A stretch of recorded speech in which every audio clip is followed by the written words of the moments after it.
Sean todos bienvenidos. Si alguien nos visita por primera vez, queremos que te sientas en tu casa. Y lo que Dios puso en nuestro corazón es continuar con la palabra que compartimos el pasado domingo. Así que quiero invitarles a que me acompañen en el libro de Josué, capítulo 5, verso 13. Josué capítulo 5, verso 13. Me voy a permitir leer algunos versículos de este pasaje que es extenso,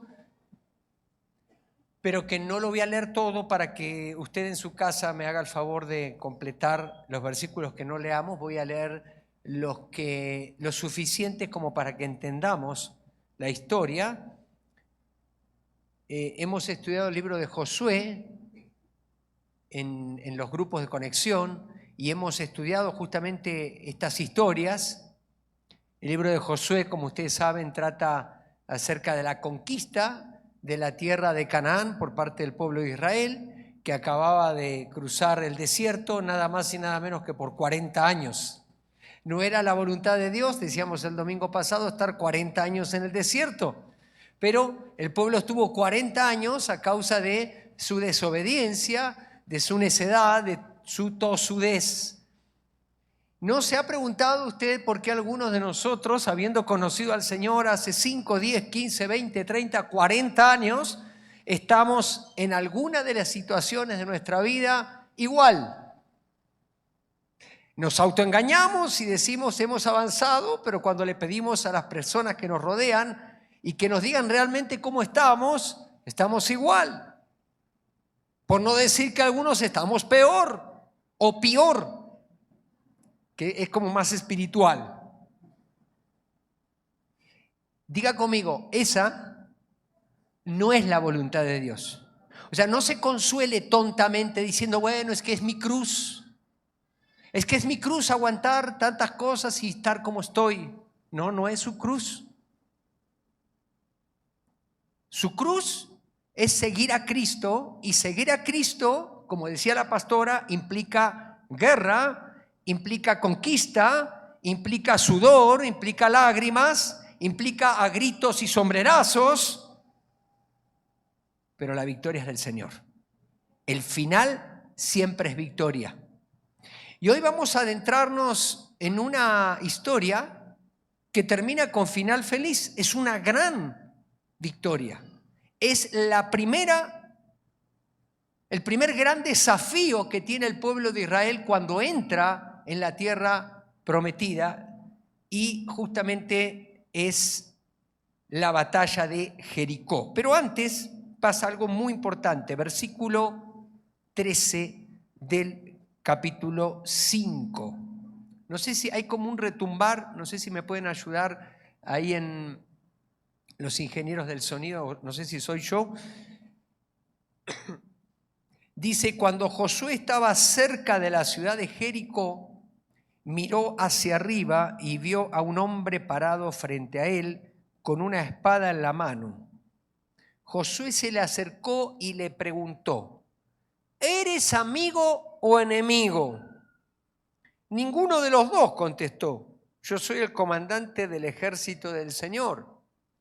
Entonces Josué cayó rostro en tierra ante él con reverencia. Estoy a tus órdenes, dijo Josué. ¿Qué quieres que haga tu siervo? El comandante del ejército del Señor contestó, quítate las sandalias porque el lugar donde estás parado es santo. Y Josué hizo lo que se le indicó. Ahora bien, las puertas de Jericó estaban bien cerradas porque la gente tenía miedo de los israelitas. A nadie se le permitía entrar ni salir. Pero el Señor le dijo a Josué, te he entregado Jericó, a su rey y a todos sus guerreros fuertes. Tú y tus hombres de guerra marcharán alrededor de la ciudad una vez al día durante 6 días. 7 sacerdotes caminarán delante del arca, cada uno llevará un cuerno de carnero.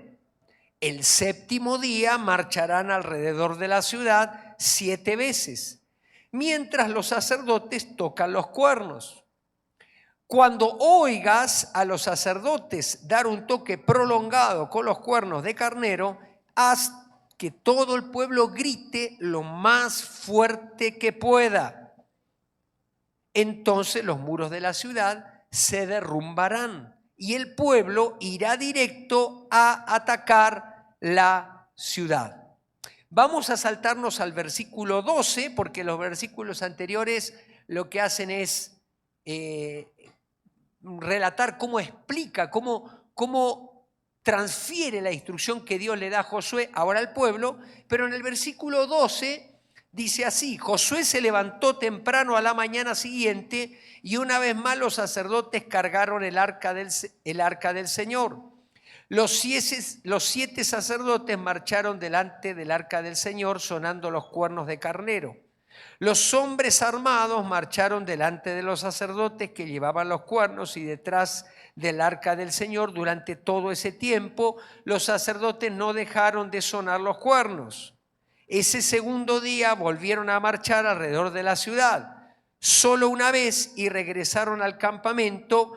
Hicieron lo mismo durante 6 días seguidos. Versículo 15. El séptimo día los israelitas se levantaron al amanecer y marcharon alrededor de la ciudad como lo habían hecho los días anteriores. Pero esta vez dieron 7 vueltas alrededor de la ciudad.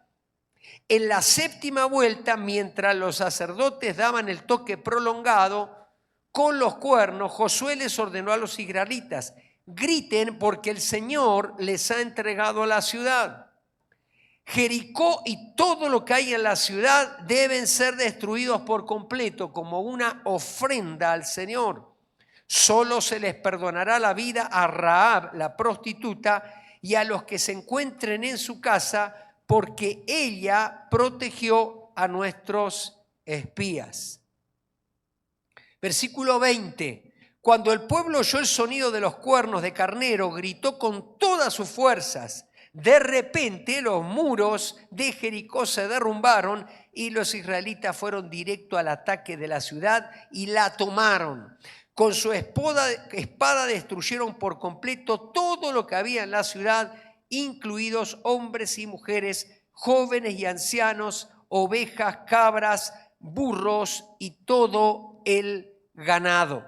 Mientras tanto, Josué les dijo a los 2 espías: cumplan su promesa con la prostituta, vayan a su casa y sáquenla de allí junto con toda su familia. Versículo 26. En esa ocasión Josué pronunció la siguiente maldición: que la maldición del Señor caiga sobre cualquiera que intente reconstruir la ciudad de Jericó. A costa de su hijo mayor pondrá sus cimientos, a costa de su hijo menor pondrá sus puertas. Así que el Señor estaba con Josué y la fama de Josué se extendió por todo el territorio. ¿Qué fue lo que hizo que la muralla cayera? Quizá alguno se preguntará: bueno, es que la fórmula, la cantidad de vueltas, ese es el kit de la cuestión. ¿Cuántas vueltas dieron? Hay 3 versiones, a ver. 6, 7 o 13. 13, muy bien. 13, estrellita para los que dijeron 13. Porque cada día, durante 6 días, tenían que dar una vuelta.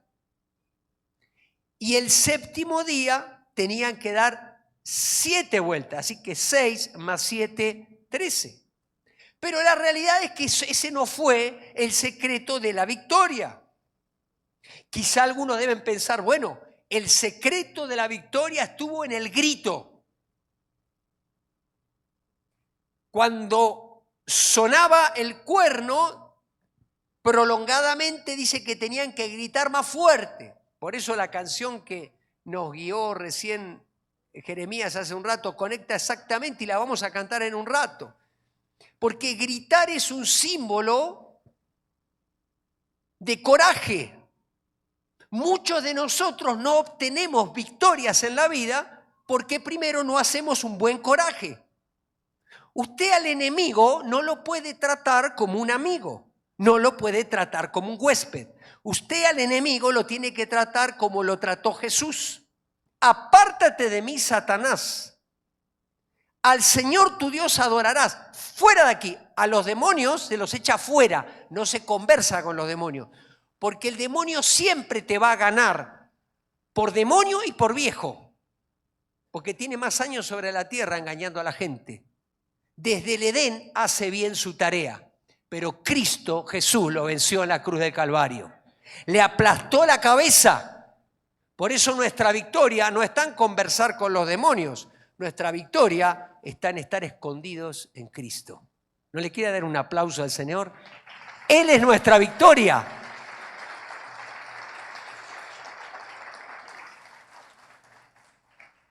No fue la cantidad de vueltas, no fue el tono.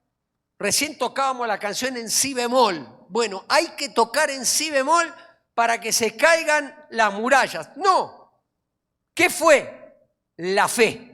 ¿Dónde lo encontramos? Hebreos capítulo 11, verso 30. Búsquelo, por favor. Hebreos capítulo 11, verso 30.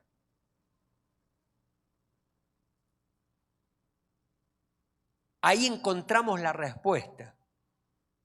Si usted no quiere cometer aberraciones de interpretación de la Escritura, especialmente del Antiguo Testamento, usted necesita comprender que el Antiguo Testamento se comprende a la luz del Nuevo Testamento.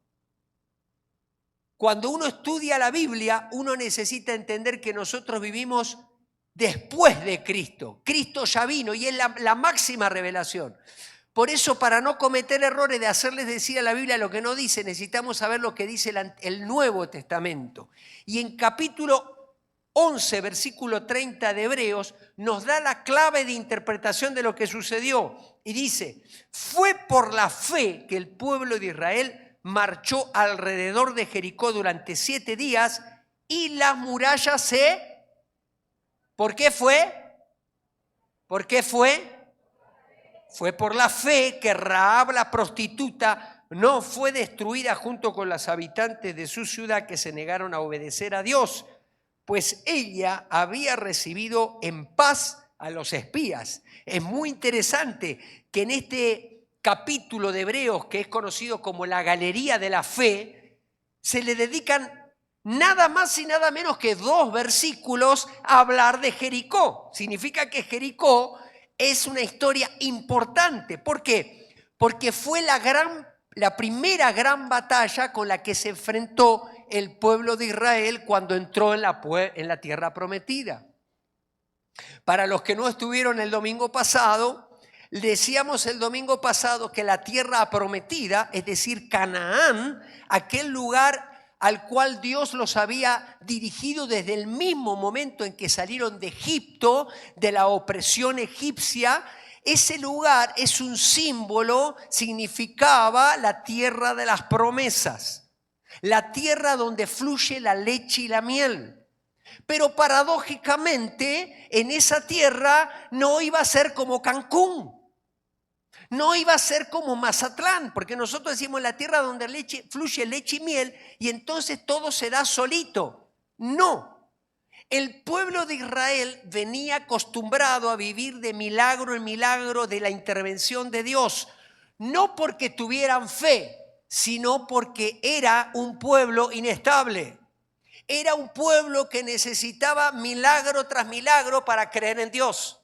Si usted vive de milagro en milagro, usted lo que no tiene es fe. Usted no tiene fe, usted tiene dependencia de los milagros. Porque muchas veces vienen tiempos de silencio en nuestra vida. Muchas veces vienen tiempos de incertidumbre. Muchas veces vienen tiempos de preguntas. Muchas veces vienen en nuestra vida tiempos de silencio, tiempos de enfermedad, tiempo de quimioterapias, tiempo de crisis, tiempo de preguntarle al Señor. Y es ahí donde se prueba nuestra fe. El pueblo de Israel venía por el desierto, hizo berrinche y Dios les envió maná, una especie de pan que caía del cielo muy liviano y con eso se alimentaron. Pero no les fue suficiente, entonces un día dijeron, queremos carne. Y entonces Dios les envió codornices. Y comieron tanta carne que odiaron comer carne, les salía las codornices por las orejas.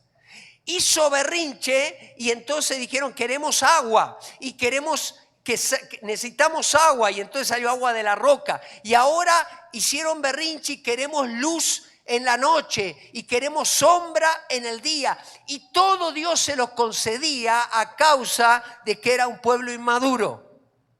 Si tú tienes la expresión de que a mí Dios me cumple todo, eso no es fe, eso es una fe inmadura. Dios no te cumple a ti. Dios no es el genio de la lámpara que te cumple deseos. Dios es el Señor de señores que en este mismo momento está sosteniendo las galaxias con la palabra de su poder. De esas galaxias hay un sistema que es el sistema solar. De ese sistema solar hay un planeta que es el planeta Tierra. Y de ese planeta Tierra hay un continente que es el continente americano y América del Norte y México, el mejor país del mundo, paréntesis. No los veo tan emocionados. Y hay un lugar que se llama Durango, que es la mejor tierra del mundo. Y ahí estamos nosotros. Y ese mismo Señor que sostiene todas las cosas con la palabra de su poder, está sosteniendo tu vida ahora. Porque ninguno de nosotros tiene contado ni siquiera el próximo minuto que sigue. Y si no, pregunte las estadísticas en los hospitales y se va a dar cuenta cuánta gente que por edad, que por ausencia de comorbilidades, es decir, no tenía enfermedad, y de repente tiene un infarto, y se muere. El Señor de señores nos sostiene. Por eso lo primero que necesitamos para tener una fe que conquista. ¿Cuántos quieren una fe que conquista? Una fe madura. Una fe que no dependa del maná. Una fe que no dependa de las codornices. Porque miren, le decía el domingo pasado, en la tierra prometida, el Señor prometió su presencia que iba delante. Perdón, en el desierto. Pero en la tierra prometida, Dios va atrás. Dice, yo estoy a la retaguardia. Todo lo que pisare la planta de vuestro pie será vuestro. Y el Señor está ahí alentándonos. El Señor está dándonos confianza. El Señor nos está diciendo, adelante, adelante, adelante. Porque una cosa es confiar en Dios, que eso deberíamos tener todos claro que es la única forma en que podemos vivir, porque Dios se revela como Padre y quien no confía en su Padre celestial, perfecto. Pero otra cosa es que Dios confía en ti. Y cuando Dios confía en ti, te desafía a emprender, a hacer emprendimientos donde Él va a estar contigo, donde Él promete su presencia todos los días hasta el fin del mundo, pero donde Él nos ha dado su Espíritu Santo para que no vivamos del Urim y el Tumim. ¿Saben lo que es el Urim y el Tumim? El pueblo de Israel tenía el Urim y el Tumim porque no sabía buscar la voluntad de Dios, entonces hacía un sorteo a ver qué dice Dios, y para donde caía la perinola salían. Y a veces nosotros estamos igual. Bueno, Urim y Tumim versión siglo XXI. Bueno, es que si se abren las puertas, versión cristiana del Urim y el Tumim, es que si se cierran las puertas,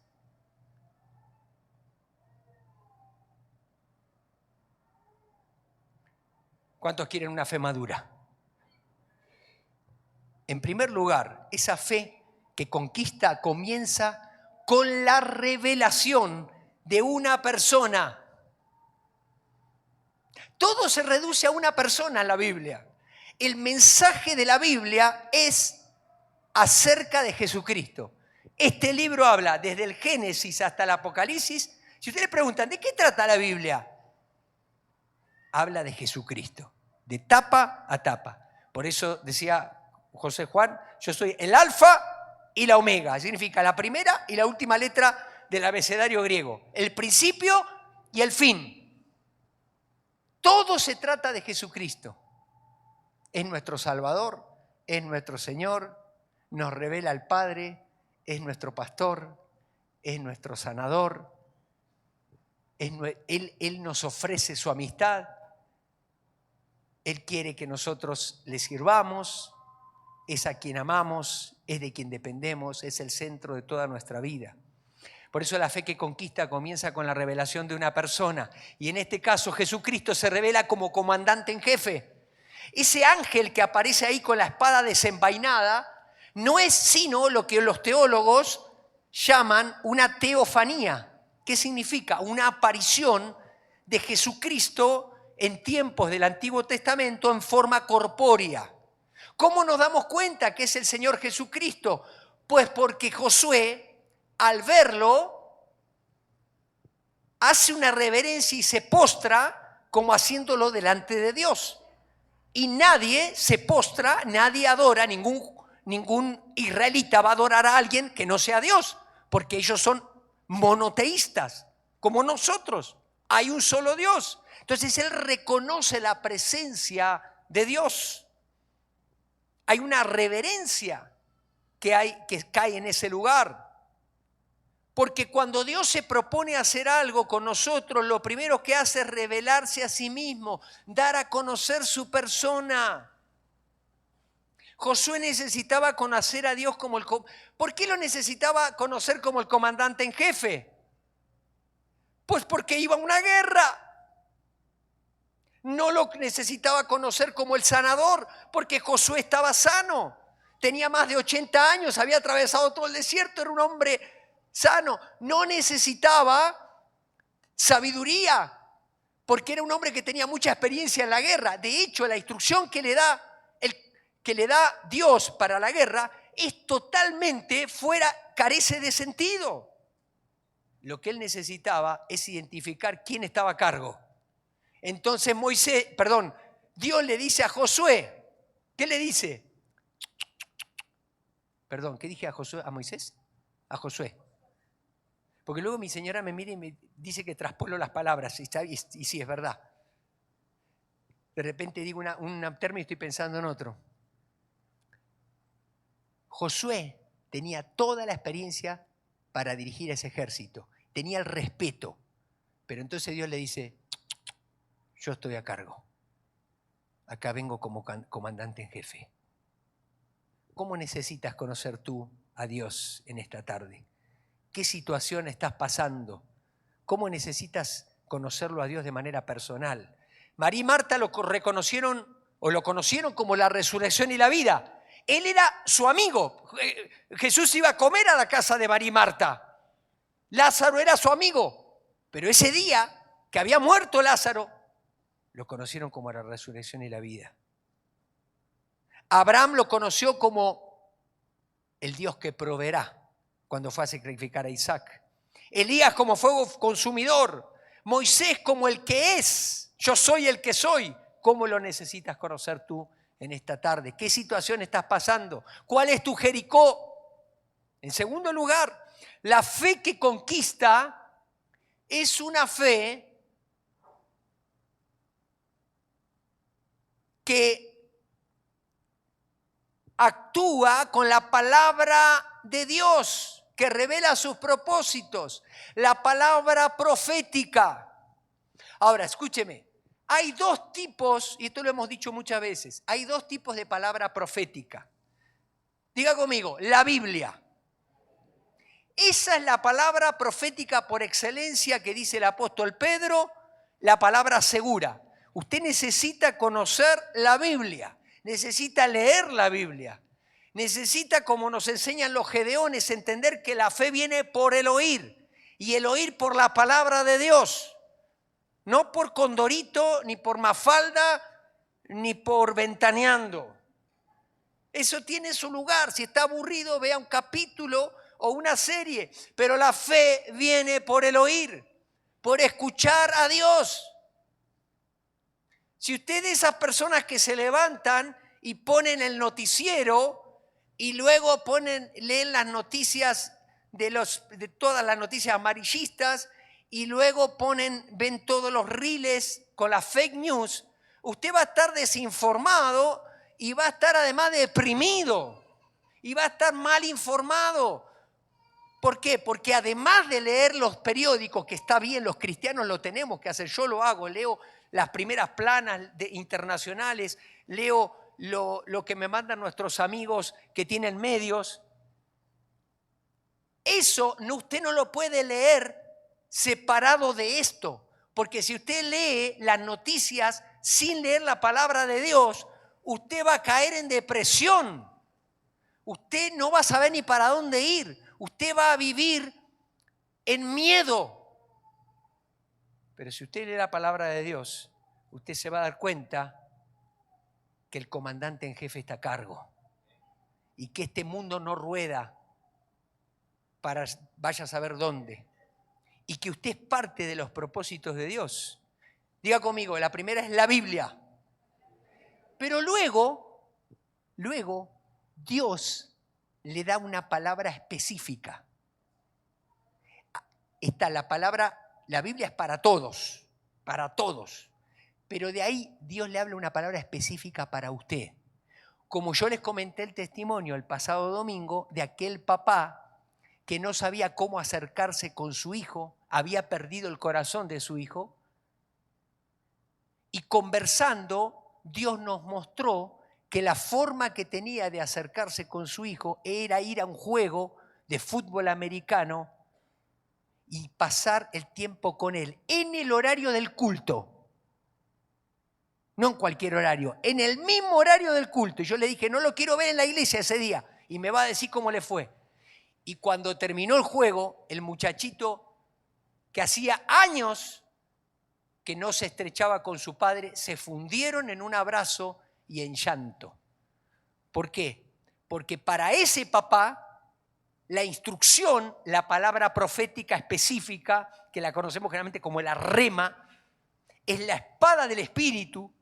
Esa es la palabra específica, la espada del Espíritu, con la cual usted va a enfrentar al enemigo, no con cualquier espada, porque Dios tiene una espada para usted, de acuerdo a los brazos que tenga, de acuerdo al hombro. Dios tiene una espada para Gamaliel, Dios tiene una espada para Franco, Dios tiene una espada para José Juan. Para cada uno de nosotros, Dios nos da una espada, es decir, una palabra profética. Y el Señor te dice, estás atravesando un tiempo de enfermedad y el Señor te dice, yo soy Jehová Rafa, tu sanador. Y tú te agarras y lo confiesas y lo gritas, por si te olvidas.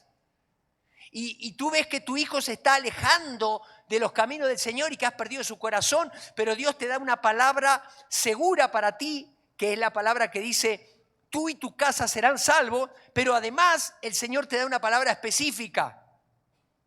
Me contaba mi esposa una historia de un pastor de Centroamérica cuya mamá era una mujer de oración, tenía varios hijos, y cuando entraban sus hijos a la casa, uno borracho, el otro drogadicto, el otro alejado de los caminos del Señor, la señora decía en voz alta, bienvenido, ahí viene el profeta, bienvenido, ahí viene el pastor, y el pobre estaba cayéndose, y decía, bienvenido, este es mi hijo, el predicador.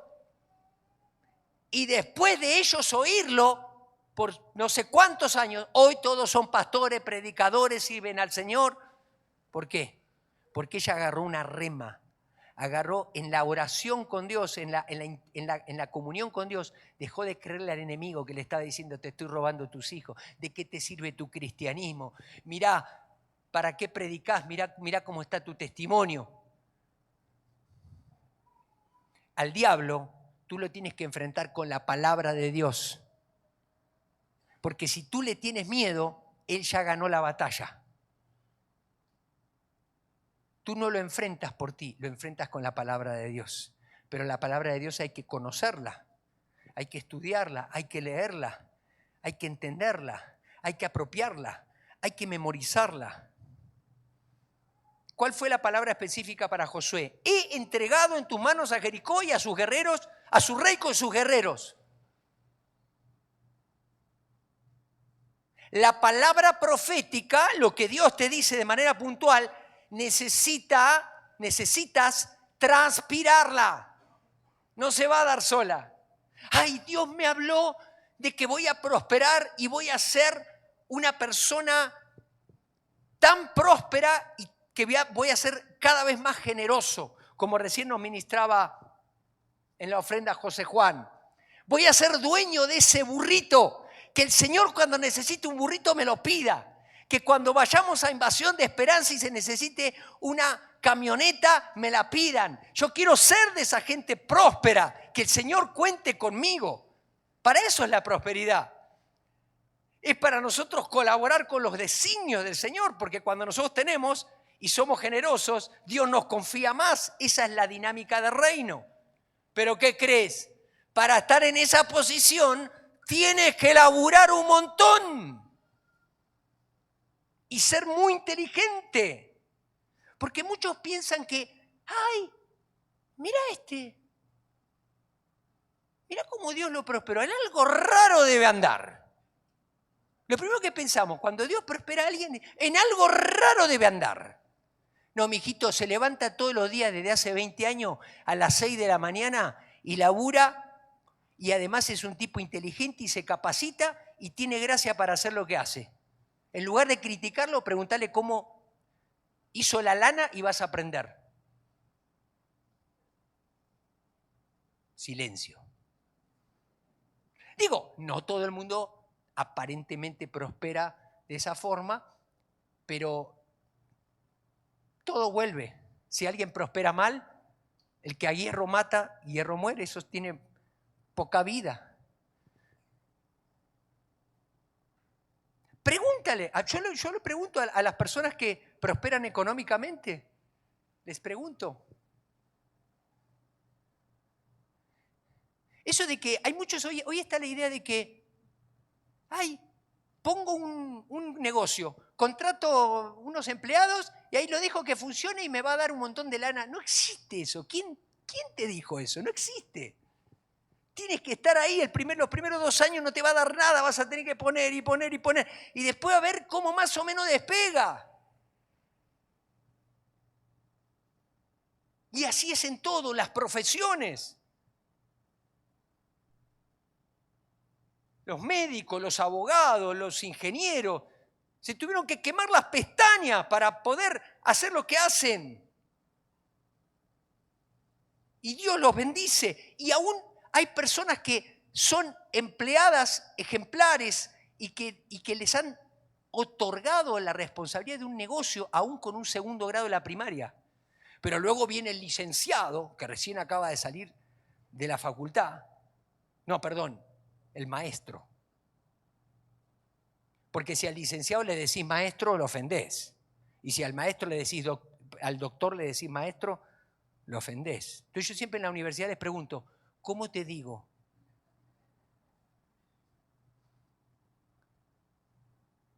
Porque basamos nuestra identidad en los títulos. Pero resulta que no saben hacer nada. Y entonces viene el muchachito egresado de quién sabe dónde, y claro, en la primera quincena le llega bajita. Y entonces mira y dice, no, yo no estudié tanto para esto. No, pero que así todos empezamos. Yo antes de que me paguen la primera vez que toqué el piano, ya tenía como 10 años de tocar ad honorem. Ya pensé que era ad honorem el asunto.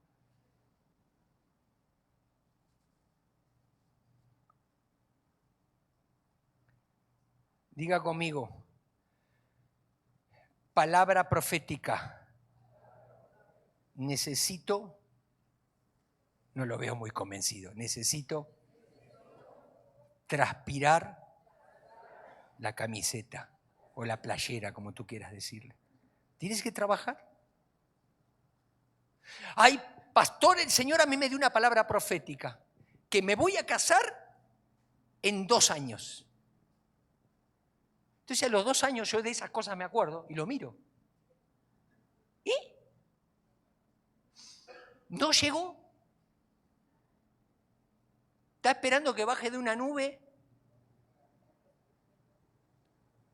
Diga conmigo el versículo que aprendimos el domingo pasado. Todos los jóvenes, por favor. Primera de Misión Esperanza, capítulo 2, verso 3. Camarón que se duerme. Todos los jóvenes solteros. Y jóvenes solteros y alguno que está soltero y no es joven, igual lo puede decir. Diga conmigo, camarón que se duerme, se lo lleva a la corriente.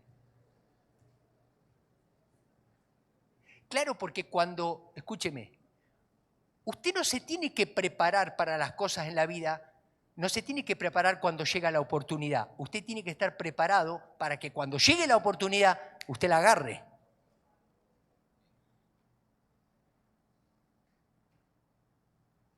Por eso los jóvenes tienen que vivir livianos, tienen que estar listos.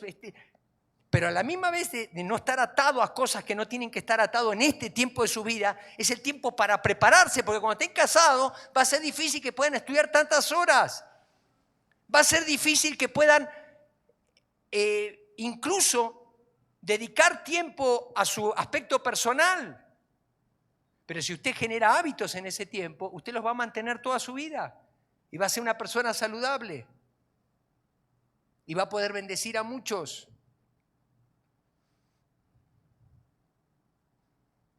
¿Cuál es tu palabra específica? Aférrate a ella. Dios te dio una palabra en relación a un negocio, aférrate a él, a ella, a la palabra. Pero no venga dentro de 2 meses preguntándome, pastor, ¿será que tendría que abrir este negocio? ¿O será que tendría que estudiar esta carrera? ¿O será? Mira, ya nomás, termina nomás por protocolo, para que te sirva el título. Ya después te pregunta, a ver, ¿qué? A ver, la voy a poner más difícil. ¿Sí me siguen? Es como aquel, nos ha pasado a mi esposa y a mí, aquel que está casado por 10 años y viene, ay pastor, no sé si será mi esposa la persona que Dios... Claro, tan atrabancada la relación que ya están dudando a ver si era la persona.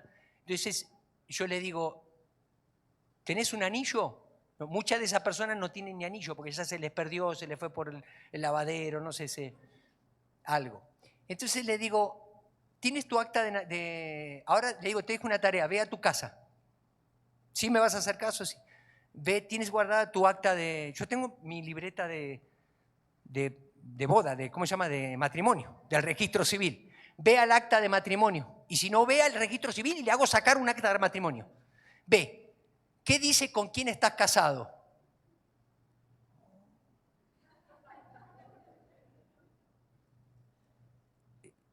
No, haz la tarea. Entonces la va a ver y va a leer. Y sí, con la persona estoy casado hace 10 años. Bueno, esa es la persona que Dios tenía para ti. Qué difícil, ¿eh? Qué difícil. En tercer lugar, y si me acompañan los músicos saben que ellos no pueden anotar el tercer punto nunca. Ellos lo van a vivir acá, en propia experiencia. Porque mire, después de este mensaje, yo quiero que yo le voy a pedir a la pastora que ella pase y ministre esta canción. Usted no puede cantar. Canta aún más fuerte. Canta aún más fuerte. Mire, revelación oriental. ¿Cuántos conocen artes marciales? O sea, ¿han visto algo? Taekwondo, karate. ¿Qué hacen esas personas? 2 cosas. Primero, están en silencio mucho tiempo. Meditan.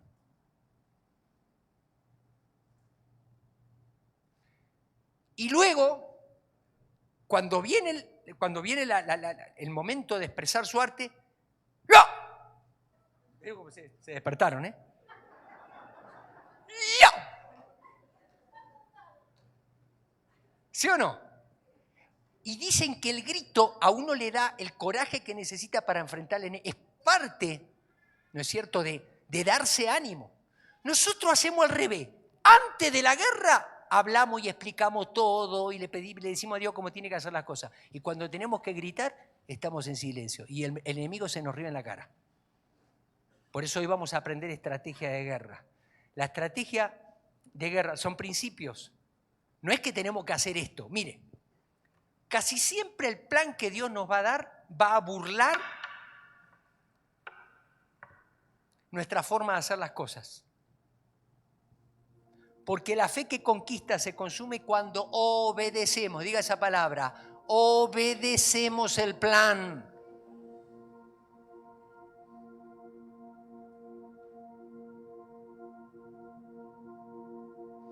Imagínese usted, un hombre que tenía 40 años en el desierto, capacitado bajo un estratega militar de la envergadura de Moisés, que estudió estrategia militar en la Universidad de Egipto. Lo más cool y top que había en ese momento. Bajo él estaba capacitado. Llega a las murallas de un ancho, algunos dicen que hasta 10 metros tenía, de alto pasaba para algunos los 30, no sé si se fuera tal, pero las ruinas son impresionantes porque la ruina, hoy usted sabe que Jericó no se volvió a levantar, pero dicen que fue una ciudad como no hubo en la antigüedad, por lo menos en ese tiempo. Y la estrategia que Dios le da a Josué, imagínense Josué reuniendo a los jefes de la centena, no sé cómo se organizaban, y diciéndole, miren, muchachos, mañana Dios nos dio Jericó. Todos. Dios nos dio Jericó, Dios nos dio Jericó. ¿Qué tenemos que hacer? Ya estaban afilando la espada. Vamos a tener que dar durante 6 días una vuelta y tocar la trompeta. Y en silencio hasta que se toque la trompeta. Y el 7º día, en la última, gritamos con todo.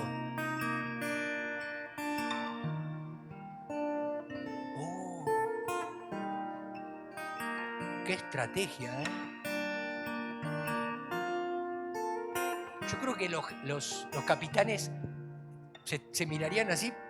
¿Qué le pasó? O sea, se tomó un mezcal. ¿Qué le pasó? ¿Qué le pasó a Josué? Pero como lo respetaban, hicieron lo que él dijo. Dios no necesita que tú entiendas lo que Él te dice. Dios necesita que tú le obedezcas. Es lo único que necesita. Cuando Dios te dijo algo, hazlo. Porque si no lo haces, va a pasar 2 cosas. Te vas a privar, número 1, de la victoria que Dios quería darte, como le dio Josué a Jericó. Si usted estudia la historia, en la otra batalla perdió, en la batalla de Jai. ¿Por qué? Porque desobedeció en esta, porque tomaron cosas que no les correspondía. Hay que obedecer al pie de la letra. Si Dios te dice, el Espíritu Santo te dice, levanta el teléfono y habla a esta persona porque tienes que arreglar una cuenta y tienes que pedirle perdón, hazlo. Porque si no lo haces, te vas a perder de ver la gloria de Dios manifestarse en una situación en tu vida. Número 1. Número 2, la próxima vez que Dios quiera contar contigo, lo va a pensar 2 veces. Piénselo. A este ya le dije como 3, 4 veces lo que tiene que hacer, no me da bola. No me hace caso. Entonces, no es que Dios no nos hable, es que nosotros lo ninguneamos, lo ignoramos, lo menospreciamos, lo menoscabamos, hasta nos damos el tupé de decirle cómo tiene que hacer las cosas. ¿Sí o no?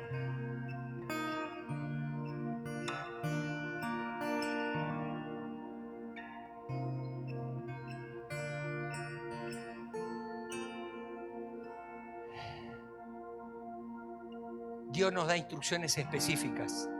6 noches y luego 7 vueltas. 6 vueltas y luego las 7 en el último día. El grito.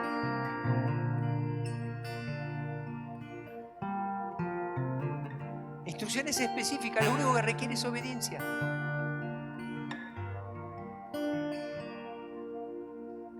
Pedro estaba pescando, Jesús le dice, echa la red.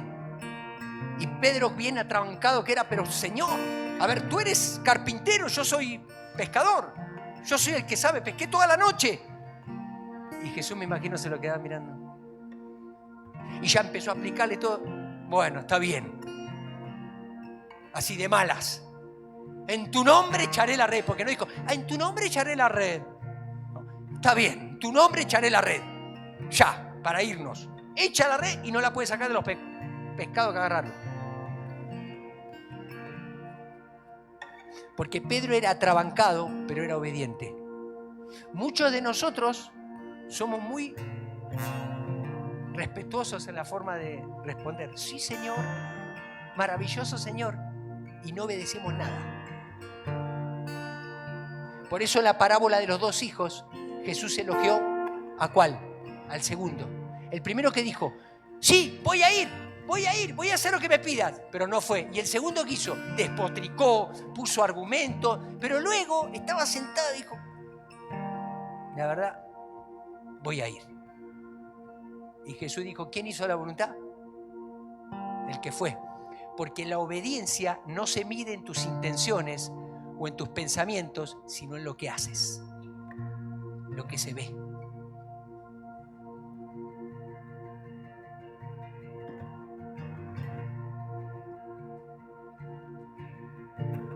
¿Cuál es tu Jericó? ¿Ya lo identificaste? Esa muralla inexpugnable, eso que dices, es algo imposible. No puede ser.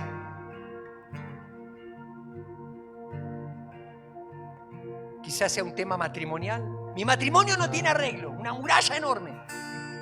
Y hoy el Señor te está poniendo fe. Esta enfermedad no se va a poder curar. Y el Señor hoy te da fe, habla fe. Fe que conquista. Fe que conquista con el plan de Dios, no con el nuestro. El plan de Dios muchas veces burla nuestra supuesta sabiduría, nuestra experiencia, porque Dios quiere que nosotros seamos dependientes de Él, porque Él quiere darnos la victoria para gloria de Él y para que nuestra fe crezca.